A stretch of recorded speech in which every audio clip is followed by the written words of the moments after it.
Hi everybody, welcome back to another day in our positive motivational challenge. Today I will be talking about what clean thinking is and how life is actually 50-50 as far as our emotions are concerned. And I will be explaining that a little bit further.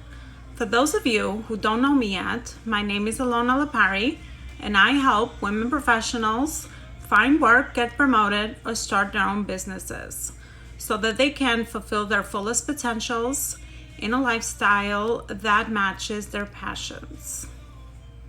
My specialty is mindset and confidence coaching because I believe that success in any area of your life starts with training your mind and building your confidence and self-belief. So I'm going to start with explaining what clean thinking is and what do I mean when I use this term. So many of us have spent a lot of time neglecting our mind. What I mean by that is that we don't usually go in there and see what thoughts we are actually thinking or how we're feeling. We just kind of let our mind run wild, just like a toddler running around with a knife, unsupervised. That's when we actually are, that's actually what we're doing when we let our mind go by default. Who knows what it's actually going to think, what it will create feeling-wise, and what you're actually going to end up doing because of the way we feel. We really need to pay attention to this. A metaphor I like to use is like going into a house, a very dirty house, typically with the lights off. You go in there and you turn on the lights and you actually go like, whoa, this is a mess. Many people will get overwhelmed by all those negative thoughts that are in there. Many of them will want to turn that light back off and pretend that they did not even see all of that. However, people that are really committing to change and feeling better will continue to keep the light on and start cleaning up. That's what I do with thought work with my clients. I basically help them clean those negative thoughts and not let them not let these thoughts clog up in there. We both work on cleaning them up, organizing them, and finding a new place for them. Many times we try to eliminate the negative thoughts.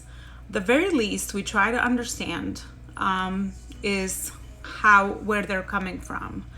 What that process does is to clean up the mind, just like you would clean up a house. You have to clean, you can have clean thinking the same way. When your brain is really cluttered with negative thoughts, you can't tell a positive thought or a helpful one from any other thought. But once you're cleaned up, it's just like looking at a clean house. You can tell if something is in its place or not. In a messy house, you really can't tell what's out of place or not because it's all a mess. One of the things that happens pretty typically is that once you go through this process, hopefully with a coach, people notice that after a few weeks, they see that it's cluttered up again and they actually get frustrated because they believe that they already worked through all of this and ask why it's showing up again. They think that it's already solved. Yes, but here's the thing. It's just like cleaning a house or taking a daily shower. You can't just clean your house and body once in a while and think that that's it. You have to clean it again and again. I prefer cleaning it daily so that you can keep your mind and your thinking clean. It's up to you how often you do it, but the more that you actually spend time to pay attention to what you're thinking, really noticing the thoughts that you actually want to continue to think and writing down the ones that you actually want to work on the cleaner your thinking will be. One last concept that I want to speak to you about today is life being 50-50. What I mean by this is that half of the time we will feel negative emotions, such as anxiety, frustration, sadness, etc. And half the time we will be experiencing positive emotions, such as hopefulness, happiness, joy, etc. No matter which level you achieve in your life, and no matter how much you actually achieve on your goals, you will still feel these negative emotions. It's just part of the human experience that we're all part of. And there is actually no exception to this.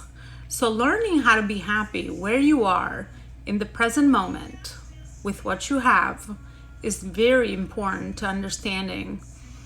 Because life will actually not be different or better or happier on the other side when you have achieved those goals that you might think will make you happy all the time.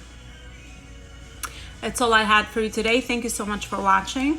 And I want to invite you to join my Facebook community called Women in a Leader's Mindset. I will include the link to the bottom of this video where you'll meet a lot of other like-minded women that would like to work on their personal development and their professional development. I invite you all to be part of my group, and thanks again for watching, and I'll see you here tomorrow.